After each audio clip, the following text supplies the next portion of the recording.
पति का महत्व। एक युवती बगीचे में बहुत गुस्से में बैठी थी। पास ही एक बुजुर्ग बैठे थे। उन्होंने उस परेशान युवती से पूछा, क्या हुआ बेटी, क्यों इतना परेशान हो? युवती ने गुस्से में अपने पति की गलतियों के बारे में बताया। बुजुर्ग ने मंद मंद मुस्कुराते हुए युवती से पूछा, बेटी क्या तुम बता सकती हो तुम्हारे घर का नौकर कौन है? युवती ने हैरानी से पूछा, क्या मतलब?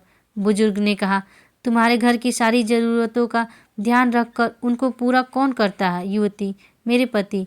बुजुर्ग ने पूछा, तुम्हारे खाने पीने की और पहनने ओढ़ने की ज़रूरतों को कौन पूरा करता है? युवती, मेरे पति।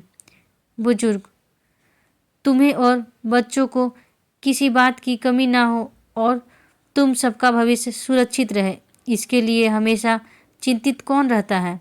युवती, मेरे पति। बुजुर्ग ने फिर पूछा, सुबह से शाम तक कुछ रुपयों के लिए बाहर वालों की और अपने अधिकारियों की खरी खोटी हमेशा कौन सुनता है? युवती, मेरे पति।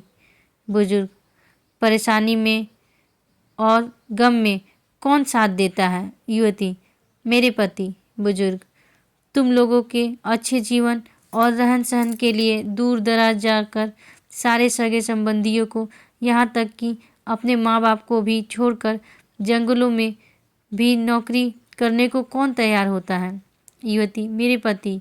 बुजुर्ग, घर के गैस, बिजली, पानी, मकान, मरम्मत एवं रख रखाव, सुख सुविधाओं, दवाइयों, किराना, मनोरंजन, भविष्य के लिए बचत, बैंक, बीमा, अस्पताल, स्कूल, कॉलेज, पास पड़ोस, ऑफिस और ऐसी ही न जाने कितनी सारी जिम्मेदारियों को एक साथ लेकर कौन चलता है? युवती, मेरे पति।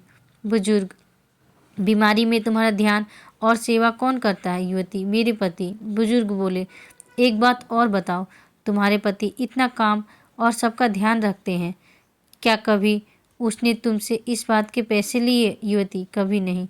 इस बात पर बुजुर्ग बोले कि पति की एक कमी तुम्हें नज़र आ गई, मगर उसकी इतनी सारी खूबियाँ तुम्हें कभी नज़र नहीं आई। जब तुम दुखी हो तो वो तुम्हें कभी अकेला नहीं छोड़ेगा। वो अपने दुख अपने ही मन में रखता है, लेकिन तुम्हें नहीं बताता ताकि तुम दुखी ना हो। हर वक्त, हर दिन तुम्हें कुछ अच्छी बातें सिखाने की कोशिश करता रहता है ताकि वो कुछ समय शांति के साथ घर पर व्यतीत कर सके और दिन भर की परेशानियों को भुला सके। हर छोटी बड़ी बात पर तुमसे झगड़ा तो कर सकता है, तुम्हें दो बातें बोल भी लेगा, परंतु किसी और को तुम्हारे लिए कभी कुछ नहीं बोलने देगा। तुम्हें आर्थिक मजबूती देगा और तुम्हारा भविष्य भी सुरक्षित करेगा। कुछ भी अच्छा ना हो फिर भी तुम्हें यही कहेगा, चिंता मत करो, सब ठीक हो जाएगा। माँ बाप के बाद तुम्हारा पूरा ध्यान रखना और तुम्हें हर प्रकार की सुविधा और सुरक्षा देने का काम करेगा। तुम्हें समय का पाबंद बनाएगा। तुम्हें चिंता न हो इसलिए दिन भर परेशानियों में घिरे होने पर भी तुम्हारे 15 बार फ़ोन करने पर भी सुनेगा और हर समस्या का समाधान करेगा। चूँकि पति ईश्वर का दिया एक स्पेशल उपहार है, इसलिए उसकी उपयोगिता जानो और उसकी देखभाल करो। धन्यवाद।